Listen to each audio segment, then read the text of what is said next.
prophecy. Every decision you make will bring devastation. Each choice will lead to a greater evil.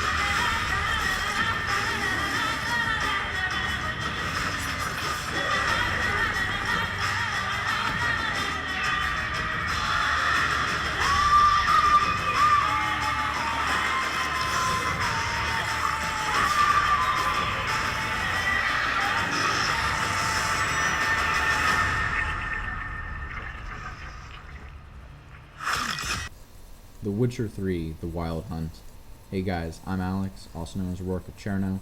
Hope you enjoyed that teaser trailer at the beginning, because I thought it was pretty damn awesome.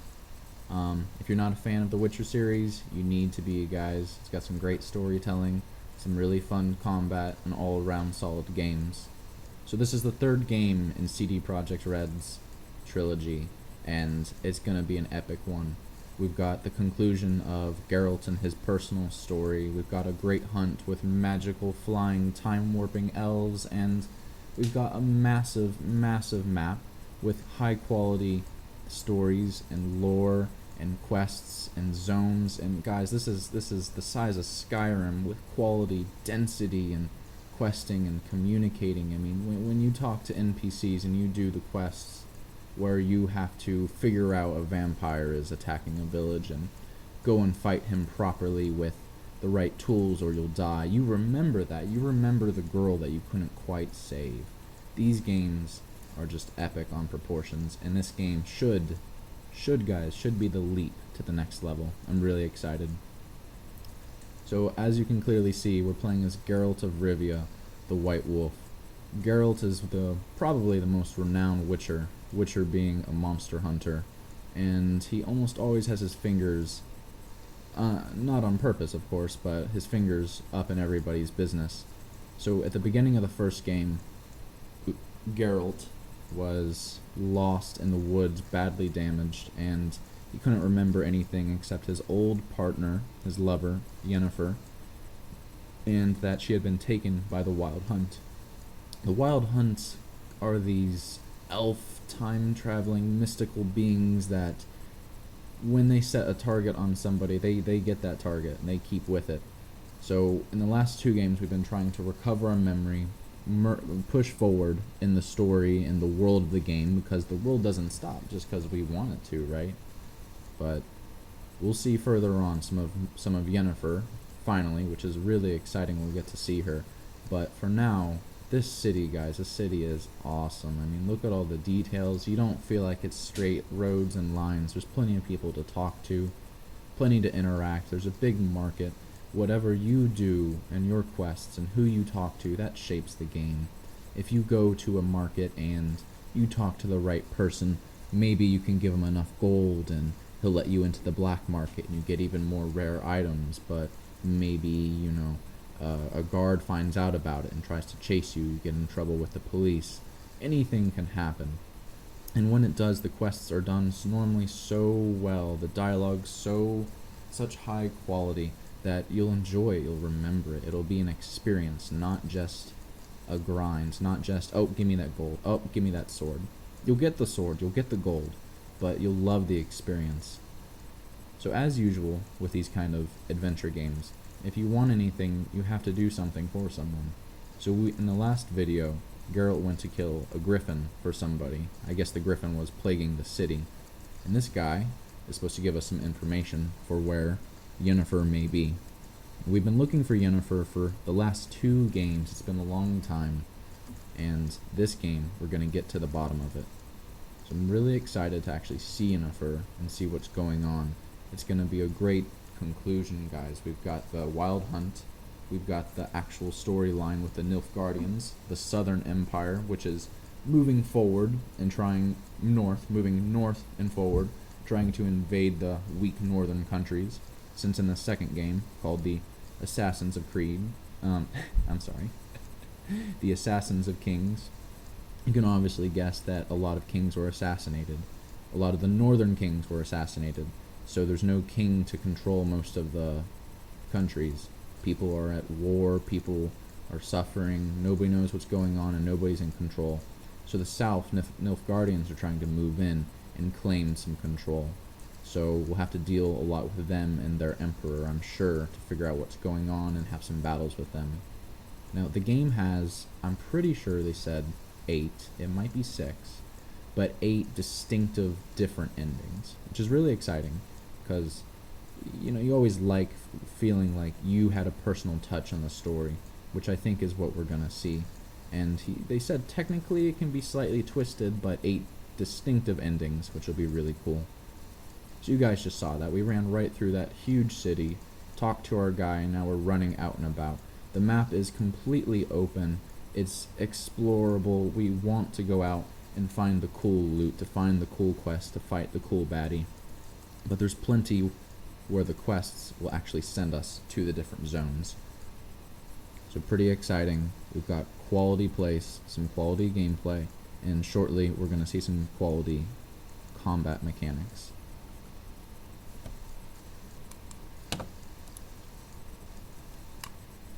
So like the Elder Scrolls series, the world in the map is really, really big. So we can travel around on our horse if we want, which is really cool because I don't think there's too many games that have mounted combat. I think I saw from a gameplay trailer that we have mounted combat, but there's fast travel. And from the look of it, we can go to places we've been to before, but they're decently spread out, which makes me happy. I don't want to have to, fast travel 50 yards to my edge. I want to fast travel when it'll take me the entire day to get across the map, right? I think the developers were saying it would take about 15 or 20 minutes on horseback at full speed to get down to this swampy zone, which is pretty impressive for a distance. But gosh, look at that, guys. It's really pretty. It's really nice. Look when you step in the water, those nice splashes. There's two very different zones, and both of them look pretty and well done in their own manner. The city was full of people and depth and things to do, and it didn't look like the same old wall, the same old bridge and people over and over again. And this too, we put on our Witcher enhancements and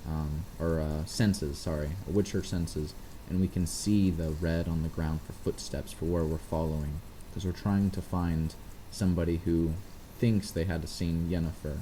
That's why we went to talk to that guy back in the bar.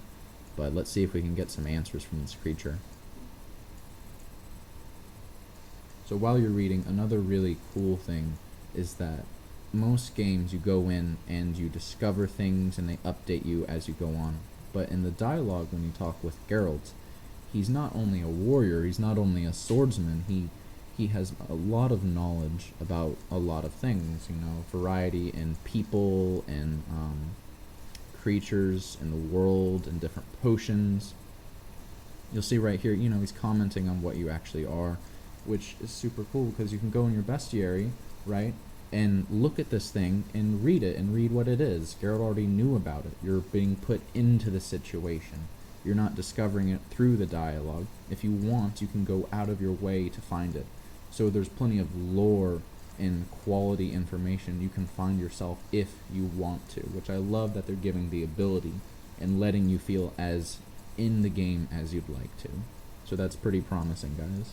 I don't really know what a godling is. It looks like some kind of creature spawn from, a sorceress or a witch who had some fun with somebody she probably shouldn't have. But besides creatures, there's even definitions for the Witcher, for what he is and how he came about, and it's a really cool system, guys, to help you feel like you're in the game, which I feel like a lot of games kind of fall short on.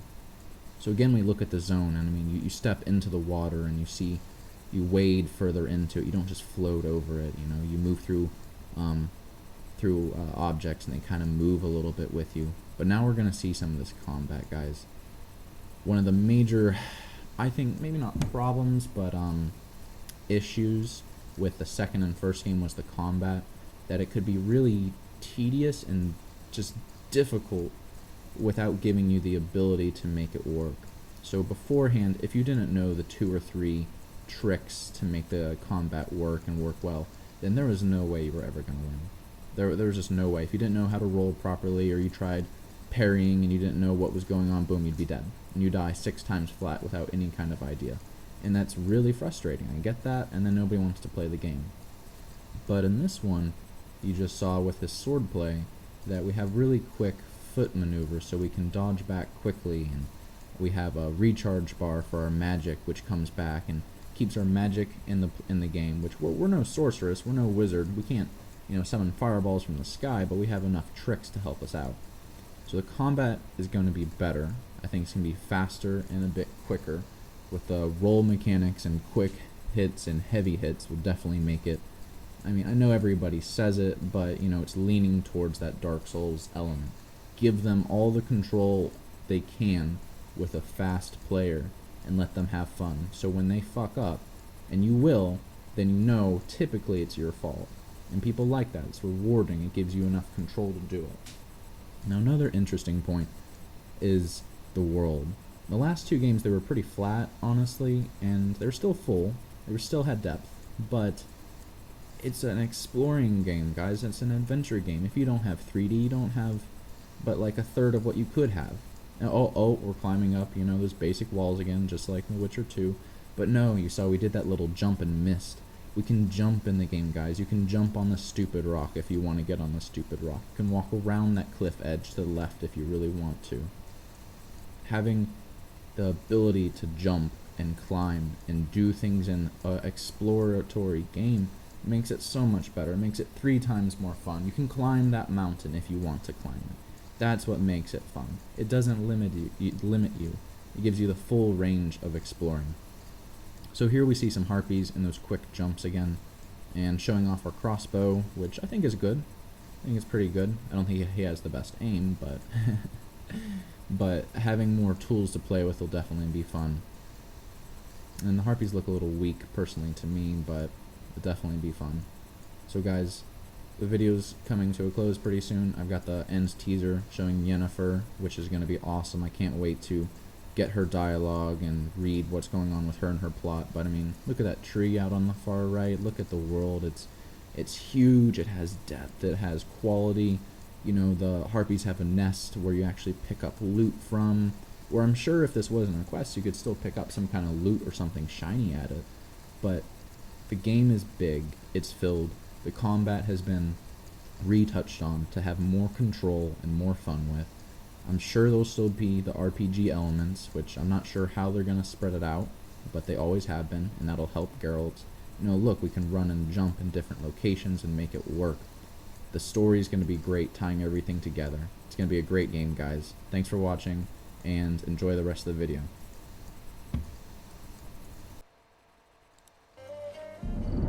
We knew someone special was to arrive. We read beast entrails, saw the omens.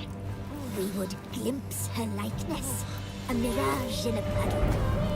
She came from the lower swamp. We knew not at first it was her the omens had spoken of.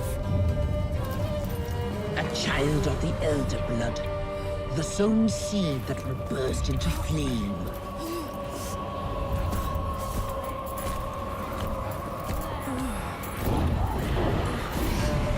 She fell into our hands.